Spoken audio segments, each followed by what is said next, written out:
Okay, this is sharing this with some of the folks I work with. It's called Sister and the Brother, an Iowa tradition by James Owen Dorsey. This was published back in 1882.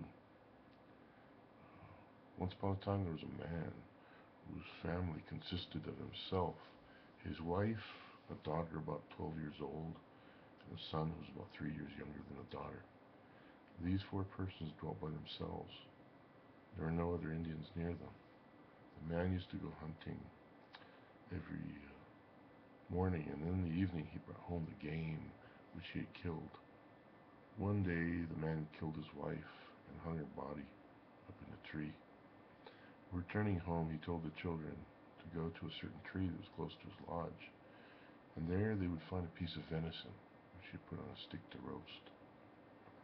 When the children went for the meat, the man took from his lodge what things he desired and hastened away, continuing his flight until he arrived at a village. When he reached there, he married the daughter of the chief. In the meantime, the children had gone to the tree, and sure enough, there was a fire, and by it was a piece of meat, which appeared to be a piece of venison. "Sit down and let us eat," said the girl to her little brother. When she pushed off a piece of meat from the stick, lo, she heard a human voice. Looking up immediately, she saw her mother's body lying on the bough of the tree. The cruel father had deceived his children, having tried to make them eat part of their own mother. Then the girl cried out, saying, "Oh, my dear little brother, father killed mother, and this is she above us in the tree. Let us go home." So they ran home as fast as they could go. When they reached the lodge, behold, it was deserted. The children, having exclaimed, "Oh, my dear little brother, let us go hunt for father," they searched all around the lodge till they found his trail. "Oh, my dear little brother, here are father's footprints," said the girl, and they followed the trail. And at length, after traveling for some days, they arrived at the village to which the father had fled. An old woman dwelt in a little tent apart from the rest of the people. When she saw the children, she said, "Oh, never has any person entered my tent. Why have you come?" And the girl said, "Grandmother, father came to this place, so we have come after him." "Yes, my granddaughter," said the old woman. "They say your father has come, and he has married the chief's daughter." The old woman went out of the tent, and when she saw a man passing by, she called to him, "Oh, firstborn son of the family, tell the chief's son-in-law that his children have come." So the man went to tell the father. The latter, told a falsehood, saying, "They were bad and killed their mother, so I was angry with them and came to this place to hide from them." Then he addressed his father-in-law, saying, "Oh, grandfather, let us flee from them." Then the people of the village made boats by the great water. When they finished the boats, the chief's son-in-law said to them, as their father, "As soon as night comes, close the eyes of the two children with glue, and when day comes, let us cross the water." Then some of the men took glue and approached the place where the children were lying. When the children were asleep, the men glued their eyelashes together and departed. Early the next morning, all the villagers went on the hunt, leaving the village without an inhabitant. By and by the children awoke. "My sister, I am unable to open my eyes," said the boy. "Oh, my dear little brother, I too cannot open mine," said the sister. Presently a mouse came running toward them. When the sister heard her coming, she cried out, "Oh, you big hateful thing, be gone! Why are you running toward us?"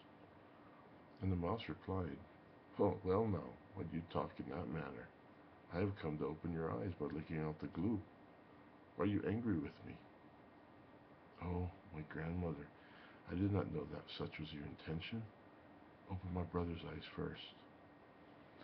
Then the mouse opened the brother's eyes, and when this was done, she opened the eyes of the girl. Said the boy, "My sister, I'm going to go see the great water." and we will see those who went on the hunt.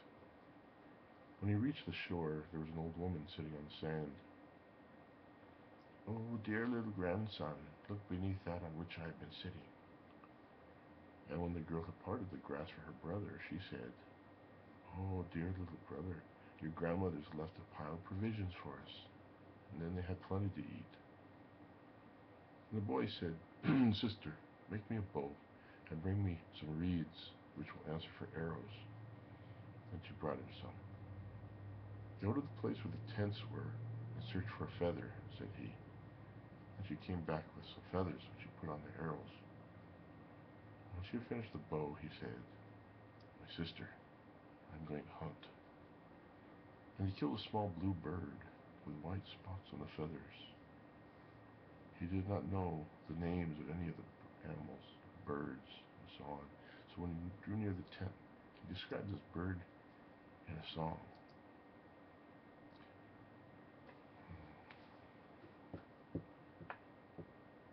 He you know, dagure, gregre sinye iya, che haro, he che haro.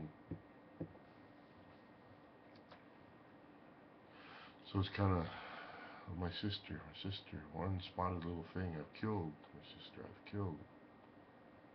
"Oh, my dear little brother, they call that the togregrede," said the sister. That's kind of a little woodpecker.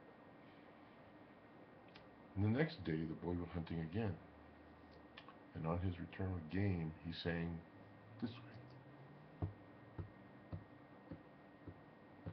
He you know, dagure kanye iyan che haro, he you know che haro.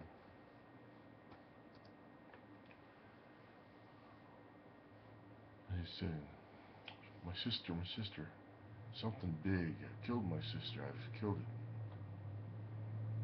"Oh, my dear little brother, they call that the big bird, the wild turkey," said the girl. So the next day he went out hunting again. And this is the song he sang about the thing he killed. He you know, dagure, tinjes kainye iyan che haro, he you know che haro. What that means is, my sister, something with a little white tail I killed. My sister, I killed it. She said, "Oh, my dear little brother, that is called a deer," she said. No. So the next day again, following day, he said, he goes out hunting again, shoots, and he brings it back. He's singing the song again. This time he goes, he you know, dagure sewe kanje iyam che iharo, he you know che iharo. This time he's saying, my sister, a big black thing, a large black thing, I've killed my sister. I've killed it. "Oh, my dear little brother, they call that the black bear," said the sister. When he returned, so the next day he went out hunting again, and this time he shot at something else. He came back and he sang this one.